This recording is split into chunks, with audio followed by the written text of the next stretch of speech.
não te lembres dos meus pecados da mocidade, nem das minhas transgressões. Lembra-te de mim, segundo a tua misericórdia, por causa da tua bondade, ó Senhor. Um pedido de Davi aqui no Salmo 25, versos 7. Verso 7, apenas o verso 7. O 8 fala do bom e reto é o Senhor, não é? Mas aqui o pedido, o Senhor não se lembra dos meus pecados. Deus coloca os nossos pecados no fundo do mar, diz a palavra, e ainda põe uma plaquinha em cima, proibido pescar. Que você não mexa mais naquilo.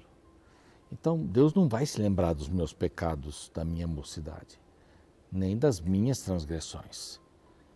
O pedido do salmista é: lembra-te de mim segundo a tua misericórdia. Então, ele está dizendo, em outras palavras, assim, bondade e misericórdia, né? Quando o Senhor olhar para mim, olha através da tua bondade e misericórdia. É o que Deus faz, exatamente o que Deus faz. Deus não fica olhando para aquele é pecador, olha o outro pecador. Ele sabe que todos nós somos pecadores, todos dependemos dele, todos precisamos dele. Então, Deus ouve a oração e Ele quer que oremos também assim. Senhor, não se lembre dos pecados da minha mocidade, das minhas transgressões, né, de hoje, mas olha para mim com misericórdia, com bondade. É o que Deus faz. E é isso que Deus é. Deus é bondoso. Bondade é o seu nome, misericórdia é o seu nome. Então tenha esperança e fé. Creia que quando Deus está olhando para você, Ele olha através de Jesus, do sangue derramado na cruz. E se você aceitar esse sangue que foi derramado por você, então você vai compreender quem é Deus. Bondoso e misericordioso, justo, bondoso e misericordioso. Essa é a palavra de Deus. E este aqui o programa Reavivados por Sua Palavra, na TV Novo Tempo. Estamos às 6 horas com um programa inédito e às 3 horas do outro dia na repetição. Você vai ver de novo, não é? Mas há pessoas que assistem nos 2 horários e são muitas. Olha, isso é incrível. Esse horário das 3 é incrível. E as pessoas estão ligadas na Novo Tempo, estão ligadas na Palavra de Deus. Sou muito grato por isso. Nós estamos no NT Play, nós estamos também no Deezer, no Spotify e nós estamos no YouTube.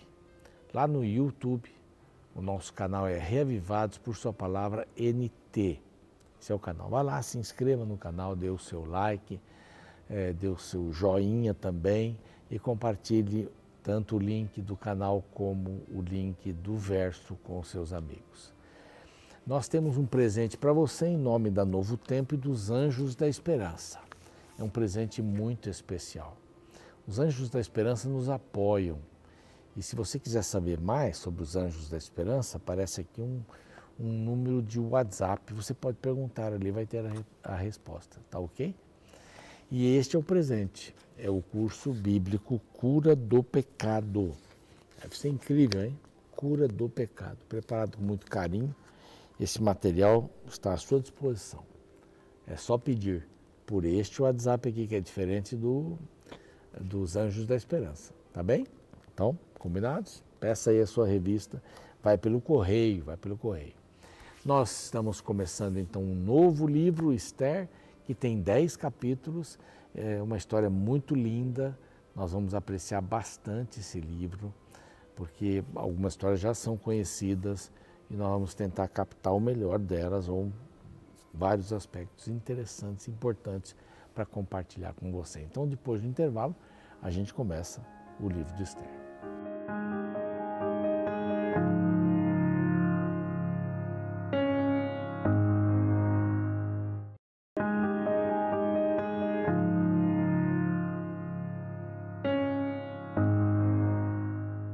Muito bem, estamos de volta aí com um livro novo, um capítulo novo para você.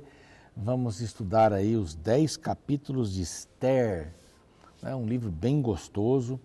Ele não tem o nome de Deus, mas tem uma porção de inferências a Deus, a oração, né, o jejum, coisas que eles faziam comumente e até houve uma relutância, há uma relutância de determinado grupo. Não tem o nome de Deus, então não é inspirado, né? Mas a história toda gira em torno do povo de Deus, da relação de Deus, ou de algumas pessoas com, aliás, do povo, né? Da rainha, do seu tio, primo lá, com Deus. Então, é um livro abençoadíssimo. A autoria dele pode ser que ele tenha sido escrito por Esdras. Não se tem muitos detalhes, porque ele conta fatos interessantes sobre a corte, as palavras em persa. É bem interessante. Esse livro também mostra a importância que Deus dá para a mulher no plano dele. Não é? É muito bacana isso, ter na Bíblia. Estamos aí acreditando que a mulher cada vez mais vai assumindo postos de liderança em vários setores, inclusive na igreja, né? E a gente fica feliz em poder ter um livro que conta a história de uma mulher fiel, muito fiel. Então, nós vamos aqui dar uma trabalhada no período do rei Assuero. O rei Assuero governou de 486 a 465. Então, é um período que antecede a vinda de Esdras. Tá? Antecede. Então, está lá com as pessoas de Zorobabel. Aliás, na época de Zorobabel, quando veio para Jerusalém, eles estavam lá em Suzã. Suzã ficava uns 280 quilômetros, acho que é mais ou menos isso, da Babilônia, 322, né? Ao leste da Babilônia. Então, era uma cidade onde os reis gostavam de ficar, uma cidade de veraneio por aqui. O reino de Assuero, que era um rei tremendo, né? Ele também é chamado de Xerxes pelos gregos, mas de Assuero aqui para os hebreus. Então a gente vê aqui o seguinte: esse era um rei extremamente orgulhoso, extremamente orgulhoso. Ele tinha um grupo de amigos, de conselheiros, que acabavam dando para ele as oportunidades de ouvir o que ele queria ouvir. De bajulação. Depois de certo ponto, esses líderes eles têm esse tipo de sentimento. Eles querem ser bajulados, querem ser os maiorais. E ele era um líder assim, diferente de Neemias, né? Completamente diferente. Aqui nós vamos ver alguns sinais do orgulho do rei. Alguns sinais desse orgulho do rei. Bom, ele gostava muito de banquetes. Olha, ele dava muitos banquetes. Para os seus sátrapas e para os seus príncipes. Aliás, o reino era dividido, e tem aqui até da Índia até a Etiópia, quer dizer, é bem grande o reino. Foi bem grande o reino deste rei. Então, ele é dividido em 20 sátrapas e 127 províncias. Era bem grande, né? Bem grande. Bom, o rei gostava de dar festas. E ele, através dessas festas, mostrava a sua riqueza para as pessoas. E ele convidava determinados grupos. Só aqui aparecem 3 festas nesse capítulo.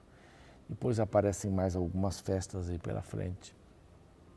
Mas nessa festa aqui diz, no 3º ano do seu reinado, deu um banquete a todos os seus príncipes e seus servos, no qual se representou o escol da Pérsia e Média e os nobres e príncipes da província, ou das províncias que estavam com ele. Essa festa, segundo o verso 4, durou 180 dias. Você faz uma conta rápida, sabe quanto é 180 dias? Meio ano de festas. É lógico que os príncipes, os sátrapas, né, os administradores não receberam esse período todo de festa. Alguns iam, outros voltavam, e era uma festa que durou com pessoas diferentes, porque eles não podiam deixar a administração das suas províncias. E houve essa mudança. Possivelmente ele tenha convidado todos os nobres aqui para a segunda festa. A segunda festa foi uma festa de 7 dias. Então essa já é mais plausível, o camarada deixar o seu governo lá por 7 dias. Bom, e aqui segue, o verso 6 diz o que os seus convidados vinham nas festas. Estamos vendo aqui sobre a arrogância desse rei. Eles vinham o quê? Tecido branco, linho fino, estolas de púrpura, com cordões de linho, de púrpura, argolas de prata, armação dos leitos de ouro, e de prata somente um pavimento do pórtico de mármore, de alabastro, tá difícil, mas saiu, e das pedras preciosas. Ele dava para os seus convidados beberem em vasos, em copos de ouro. Era muito exibido esse camarada. Queria ostentar muito. Essa foi a época do auge da Pérsia. A Pérsia que aqui, o pai dele era Dario I, e ele tentou conquistar a Grécia e tomou uma surra lá, teve que voltar correndo. E ele estava se preparando para invadir a Grécia e não deu certo também, mas isso aí a gente vai ver mais para frente. Bom, nessa festa eles bebiam e mais bebiam. Bebiam sem constrangimento, sem problema. Quer beber, bebe, não quer beber, não bebe, mas fique à vontade. Verso 9 diz, também a rainha Vasti deu um banquete às mulheres na casa real de Assuero. A sua experiência agora com embriaguez. Vimos a sua experiência com arrogância, agora com a embriaguez. Ele está se referindo aqui à segunda festa. É a segunda, que durou 7 dias, tá? Então ele mandou buscar aqui um bocado de gente, 7 eunucos, que introduzisse na presença do rei a rainha Vasti com a coroa. E infelizmente esse assunto não andou. Eles estavam já com a cabeça cheia de vinho e ele pediu que Vasti viesse com a coroa bem vestida. Ela era muito bonita, extremamente formosa, diz aqui. Porém a rainha Vasti recusou aquele convite do rei. Não se podia recusar um convite do rei. Ela sabia que ia ser exposta diante daqueles homens bêbados com uma coroa. Então, disse, não, eu não vou não. Não. E o rei ficou muito irado. Ele perguntou então para os seus consultores, seus sábios consultores, o que ele deveria fazer. E aqui vem a terceira parte, o seu espírito vingativo aparece. O seu ego ferido. O ego ferido leva à insanidade, né? Então não deixe passar muito tempo para procurar um profissional. O verso 14 então diz que ele trouxe os mais chegados, 7 príncipes dos persas, né? E medos e persas, e que eles ficavam sempre pessoalmente com o rei, eram os seus conselheiros. Então esses conselheiros começaram a avaliar a situação e olha, a rainha não ofendeu somente o rei, mas também a todos os príncipes e a todo o povo. Por quê?